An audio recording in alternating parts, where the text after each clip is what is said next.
Good morning, students. Students, as you know that in the previous videos we were discussing about the process of DNA replication. I told you that what is DNA replication. Okay. Then I told you that what are the various enzymes which are helpful in the process of DNA replication. Now today I am going to tell you the most important thing or the most important concept of DNA replication. This is process of DNA replication or mechanism of DNA replication, how the DNA replication takes place. Since you know that how the DNA replication starts, both of the strands of DNA are going to be open or unwind, and both are behaving like a template strand, and they are synthesizing, and during the process of DNA replication a newly synthesized strand combines with two parental template strands. Okay, so today in detail I will discuss that how the DNA replication process occurs. Okay, now replication is a very energy expensive process. Now one more thing I want to keep in your mind. ठीक है, जब भी DNA replication होता है it requires a huge amount of energy. ठीक है, it's a very energy expensive process. And how this energy comes, ये energy कहाँ से आती है. Now once again I am going to tell you that this energy comes from deoxy ribo nucleoside triphosphate. ठीक है, डीएनपीज की फॉर्म में ये एनर्जी मिलती है. Now one more thing I want to discuss with you. It's very simple concept. Now I have a question for you.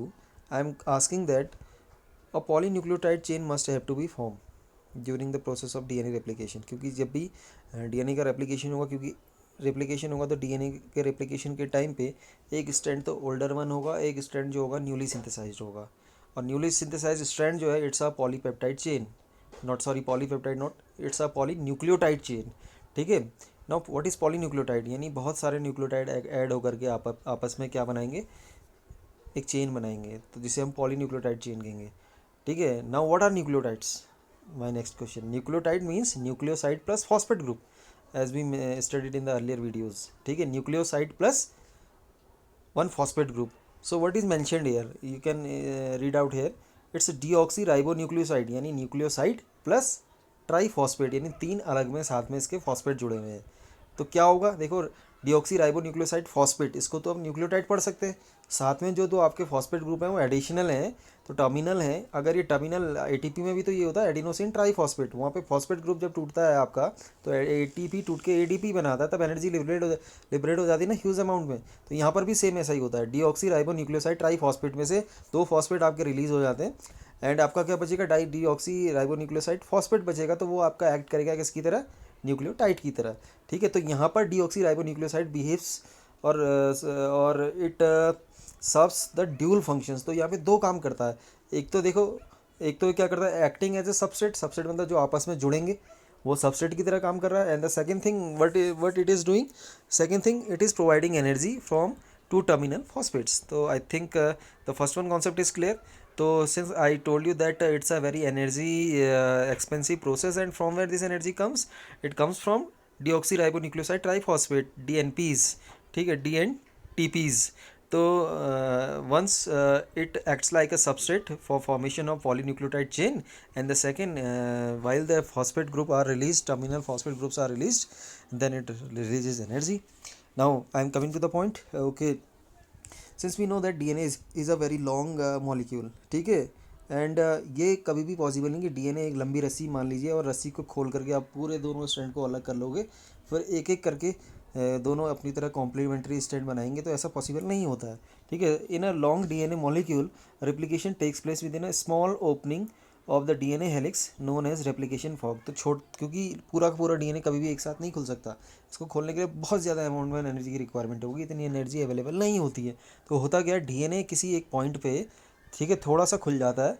खुलने के बाद क्या करता है, एक रेप्लिकेशन फॉर्क बनाता है. Now what is replication fork, you can see here. तो आपको Y inverted Y shape structure जो दिख रहा है, this is called replication fork. Here are two strands of DNA. ठीक है, एक पॉइंट पे ओपन हो जा रहे हैं, and this opening this is the process of formation of replicating fork. Now in detail I will discuss it later on.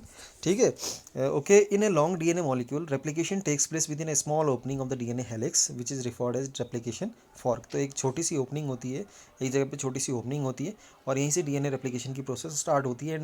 And the opening where the DNA strands are unwinding, it is called as replicating fork और replication fork.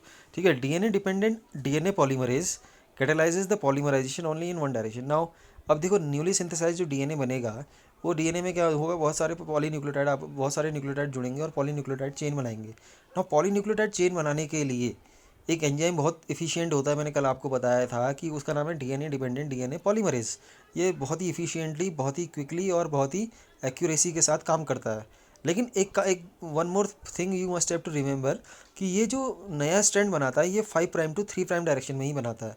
यानी सबसे पहले 5 prime and पे एक आपका क्या बनेगा, एक न्यूक्लियोटाइड आएगा, फिर उससे दूसरा ऐड होगा, फिर तीसरा होगा, फिर चौथा, सो ऑन, इस तरह से न्यूक्लियोटाइड 5 प्राइम से स्टार्ट होकर 3 प्राइम की ओर सिंथेसाइज होंगे। तो यानी कि सीधी सी बात ये है कि डीएनए के दोनों स्ट्रैंड एक दूसरे के कॉम्प्लीमेंट्री होते हैं और दूसरे दोनों के दोनों एक दूसरे के एंटी पैरेलल होते हैं। तो now here in this figure you can see that, तो ऐसा स्ट्रैंड जिसकी पोलैरिटी 3 प्राइम टू 5 प्राइम है, नीचे से ऊपर की ओर पढ़ेंगे आप, ठीक है, जिसकी पोलैरिटी 3 प्राइम टू 5 प्राइम है, तो वहाँ पे तो 5 जो न्यूली सिंथेसाइज आपका स्ट्रैंड बनेगा वो 5 टू 3 बनेगा, कोई दिक्कत नहीं है। Is it clear? तो जो न्यूली सिंथेसाइज डीएनए होगा वो कंटिन्यूसली बनता चला जाएगा ऊपर की ओर, क्योंकि उसकी पोलैरिटी क्या है, 3 प्राइम टू 5 प्राइम है, ठीक है। तो उसका जो टेम्पलेट है उसकी जो पोलैरिटी है वो 3 प्राइम टू 5 प्राइम है। लेकिन जो न्यूली सिंथेसाइज होगा उसकी पोलैरिटी हमेशा क्या होगी, it will always 5 prime to 3 prime. तो सीधे 5 प्राइम टू 3 प्राइम बन रहा है, न्यूली सिंथेसाइज स्ट्रैंड है, कोई दिक्कत नहीं है। तो ऐसे स्ट्रैंड को हम बोलते हैं, ऐसे जो सिंथेसिस होती थी, synthesis is called as continuous synthesis. जो न्यूली सिंथेसाइज स्ट्रैंड है इसको बोलते हैं, this is called as leading strand, ठीक है, this is called as leading strand. So but there is a problem in the second one strand. अगर नीचे से ऊपर की ओर पढ़ें आप, तो दो जो आपका जो पेरेंटल यानी कि जो टेम्पलेट स्ट्रैंड है इसकी पोलैरिटी क्या है, 5 प्राइम टू 3 प्राइम है। अब देखो, अब जो नया स्ट्रैंड बनेगा अगर इसकी पोलैरिटी अगर हम नीचे से ऊपर की ओर जाएंगे तो क्या बनेगी, 3 प्राइम टू 5 प्राइम बनेगी, जो कि पॉसिबल नहीं है। बनना कैसे है, हमेशा 5 टू 3 बनना है, यानी ऊपर से नीचे की ओर बनना है। अब ऊपर से तो खुला हुआ ही नहीं है, तो यहाँ पर कंटिन्यूसली ये इसकी सिंथेसिस नहीं हो सकती है, कंटिन्यूसली आपकी सिंथेसिस डीएनए की नहीं हो पाती है यहाँ पे, ठीक है। तो यहाँ पर आप देख रहे हैं छोटे छोटे से फ्रेगमेंट्स में डीएनए बन रहा है, एरो के फॉर्म में आप नज़र आ रहा होगा आपको। And these small fragments of the DNA, ठीक है, जो डिसकंटिन्यूसली सिंथेसाइज हो रहे हैं, ठीक है, these are called as Okazaki fragments, इनको बोलते हैं ओकाजाकी फ्रेगमेंट्स। अभी फ्रेगमेंट्स है, अब इन फ्रेगमेंट्स को आपस में जोड़ना है, तो फ्रेगमेंट्स को आपस में जोड़ने में कौन हेल्प करता है, yesterday I told you that DNA ligase नाम का एंजाइम जो है इन ओकाजाकी फ्रेगमेंट्स को जोड़ देता है और इस तरह से एक कंटिन्यूस सिंथेसिस हो जाती है। Now I am coming to the point, ठीक है। Okay, DNA dependent DNA polymerase catalyzes the polymerization only in one direction and this direction is 5 prime to 3 prime, जिसको हम 5 डैश और 3 डैश भी बोलते हैं। This brings additional complication at replication fork. Now what are complications? Due to this one strand template with polarity 3 to 5 prime, replication is continuous as we discussed earlier, ठीक है। This DNA strand is called leading strand, तो newly synthesize जो बना उसको leading strand बोल दिया। While on the other जिसकी polarity 5 prime to 3 prime है, replication is discontinuous, that is the small fragments called Okazaki fragments will be synthesized, ठीक है। And these are called as lagging strands and these fragments synthesized are later joined by with the help of the DNA ligase. Is it clear? ठीक है। Now the DNA polymerase can not initiate replication process their own. अब DNA polymerase कभी भी DNA replication की process को खुद ब खुद स्टार्ट नहीं कर सकता है। Also replication does not initiate randomly at anywhere, और ऐसा भी नहीं कि डीएनए का फ्रेगमेंट कहीं से भी खुल जाए, कहीं से भी अनवाइंडिंग हुई, ऐसा भी नहीं होता है, ठीक है। It begins at the definite regions, तो ये पर्टिकुलर डीएनए में, हर डीएनए में एक पर्टिकुलर रीजन होता है, उस डीएनए से ही, उस डीएनए के पर्टिकुलर रीजन पे ही ओकाजाकी फ्रेगमेंट बनते हैं, ये सॉरी ये रेप्लिकेटिंग फॉर्क बनते हैं, और यहीं से आपके रेप्लिकेशन की प्रोसेस स्टार्ट होती है। तो वो पॉइंट जहाँ पे डीएनए के फ्रेगमेंट एक दूसरे से अलग हो जाते हैं, उस पॉइंट को बोला जाता है ऑरिजिन ऑफ रेप्लिकेशन, या इसको शॉर्ट में बोलते हैं ओरी, ORI। Is it clear? Which has recognition site for the DNA polymerase. और ओरी के पास क्या होता है, एक रिकॉग्निशन साइट होती है। वो रिकॉग्निशन साइट क्या करता है, इसको पहचानता है कि इसको रिकॉग्नाइज करता है कि इसको डीएनए डिपेंडेंट डीएनए पॉलीमरेज को, और इसको अपने साथ बाइंड होने देता है। जब ये अपने साथ बाइंड होने देगा तभी जाके तो ये क्या होगा, एप्लीकेशन न्यूली सिंथेसाइज आपका जो कॉम्प्लीमेंट्री स्ट्रैंड है उसकी सिंथेसिस स्टार्ट होगी। In the absence of the RNA primer DNA polymerase can not add nucleotides. अगर आरएनए पॉलीमरेज इसके साथ आरएनए प्राइमर नहीं होगा, आरएनए प्राइमर मतलब वो रिकॉग्निशन साइट अगर इसके पास नहीं होगी जहाँ पर आकर के आपका डीएनए डिपेंडेंट डीएनए पॉलीमरेज जुड़ रहा है, तो यहाँ पर अगर ये ना होगा तो डीएनए की सिंथेसिस कभी भी पॉसिबल नहीं है, ठीक है। Now this is the diagram which is showing the replicating fork. Now you can easily observe there are two strands, one's polarity is 3 prime to 5 prime, the another one's polarity is 5 prime to 3 prime, ठीक है। you are observing continuous synthesis is taking place into 3 prime to 5 prime region, this is the newly synthesized strand which is called leading strand, while the other strand is forming in the form of the fragments, and these fragments are called Okazaki fragments, and the process is called discontinuous process. ठीक. Now due to the requirement of the origin of replication, if a piece of the DNA needs to propagate during the recombination, a vector is required. ठीक है. So we will discuss it later on in the biotechnology portion too. ठीक है.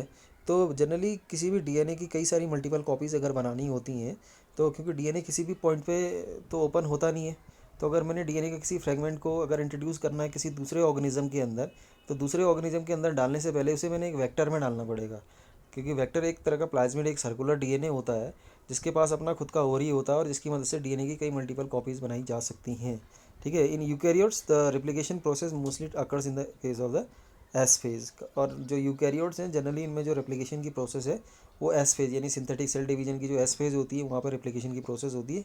और sometimes क्या होता है कि जो एस फेज़ के तो चलती है और उसके बाद सेल डिवीजन नहीं हो पाता, तो उसकी वजह से जो डीएनए है कई सारा अपनी कॉपीज़ बना लेता है, तो उसकी वजह से जो ऑर्गेनिजम्स हैं उनमें पॉलीप्लॉइडी की कंडीशन देखी गई है, जो कि हमने अर्लियर चैप्टर में ऑलरेडी डिस्कस किया हुआ है. I think this is enough for today. Revise it. If you will feel any difficulty, please ask me. I will once again meet you tomorrow. Till then, thank you and bye bye.